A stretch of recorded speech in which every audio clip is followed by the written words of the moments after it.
Hello, I'm Pete. I'm in Live for Speed. I'm at Rockingham. This is the Formula BMW.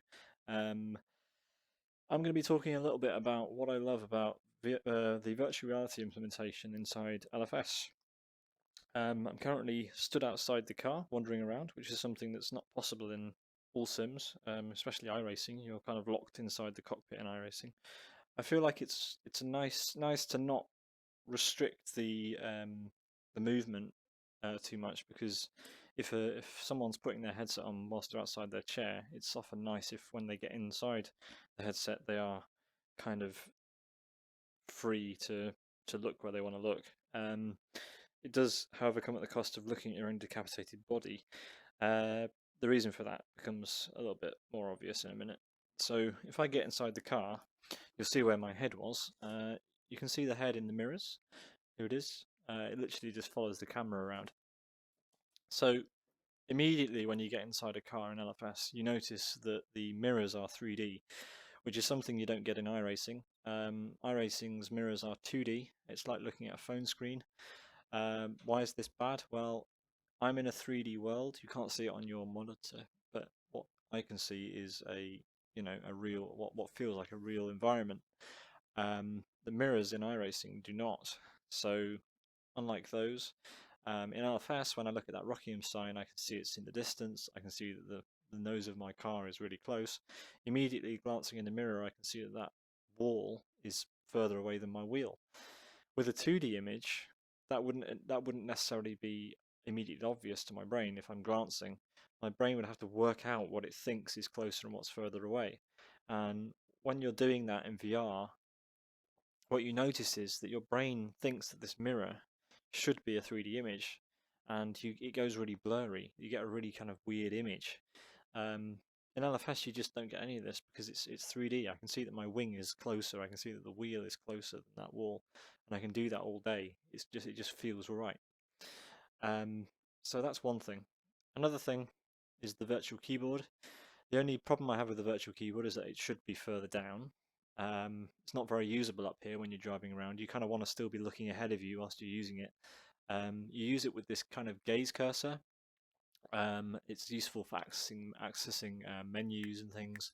It's also useful for accessing chat functions and all this sorts of things. So one thing that I would say is that if you have a wheel in VR, bind as much to it as you can so that you don't have to use the keyboard as much.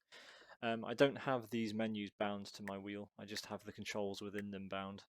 So I still need to use the keyboard to open those and close them, which is a bit of a pain. But I have a lot of other buttons on my wheel. I have the virtual keyboard button. I have the click button, so the thing I use to do things. I have other things like the ignition on my wheel. But yeah, the great thing about LFS is virtual keyboard is that it has one. Lots of other sims and games don't have this, so you have to take your headset off every time, which is kind of annoying.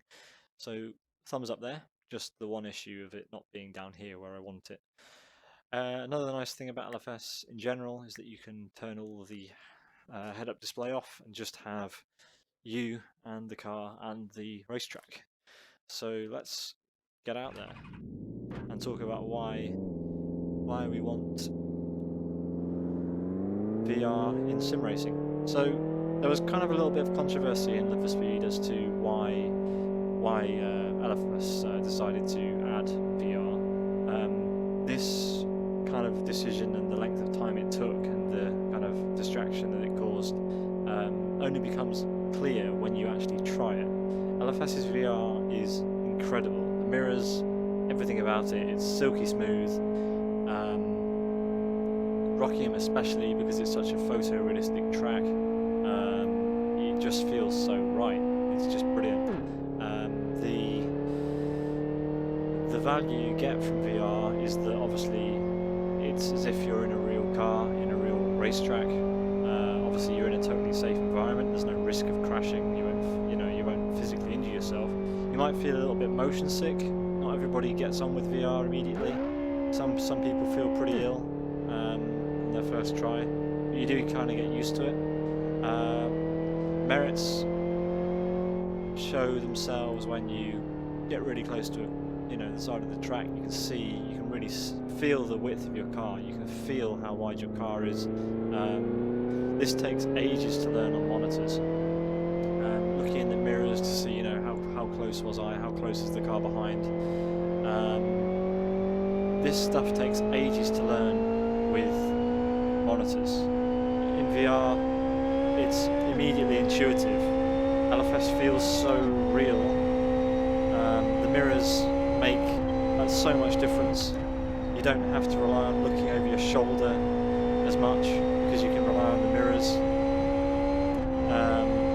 They're just so nice. Obviously, choosing apexes, finding your apexes is so much easier in VR because, well, it feels real. Braking points, way easier to find because you can see the corner approaching faster, you can see it getting closer, more so than you can in 2D on monitors. Walls, you know how wide your car is immediately, so you can absolutely push the limit and not touch them. What else? Yeah, extending that wheel-to-wheel racing is so nice because you don't have to kind of rely on views. You can just look. You can also sometimes sense with the nice audio you get, audio cues. You can hear a car approaching. You can kind of feel where that translates to. And really, when you get used to VR, you feel the limits of the car. You feel the limits of the track more than you do in 2D. Everything feels so much more immersive. Therefore, you just get more value out of the experience. The learning process feels faster, even though the initial learning process of getting over VR itself is quite long. It took me at least a month to get used to VR just in LFS. But once you get over that, you pop the headset on and you just go. You can immediately start to push the limits, hit apexes pretty much perfectly. I feel like I can just jump in and go rather than having to get used to a car, get used to a track. You just immediately, everything just clicks and you can just hop back in and push everything to the limit. This is kind of an argument for why you should try VR in general. Why should you try VR in LFS? It's a super simple thing to set up. The menus are really easy. It's just a case of binding a few buttons to realign the headset, find the click button.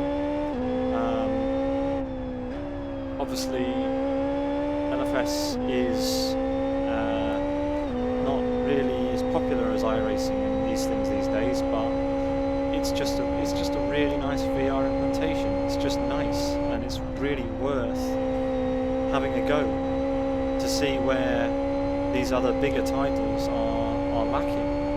And for players of LFS, there's still very much a reason why you should try to get your hands on a VR headset, get your PC upgraded and have a go. Because I haven't played LFS on monitors since I bought my Rift, and that was 5 months ago now. So you'll never want to play LFS on monitors again when you try VR, and I think that should speak for itself. The value it gives you is just, you can't put a value on it actually.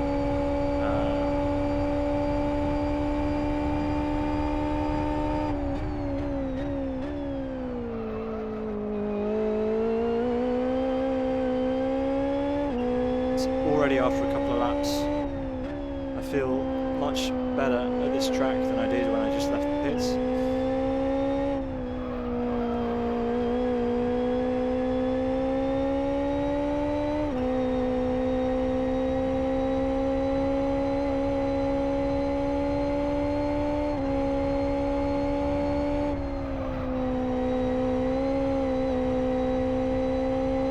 It's just so much fun as well. A little bit deep there. I urge you, just try LFS's VR if you ever get a chance. It's something else.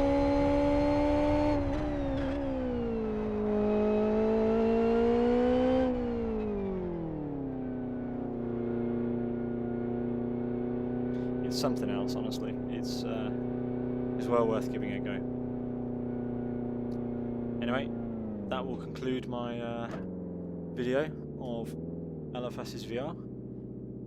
I hope you enjoyed it. I hope you give it a go, and yeah, see you next time.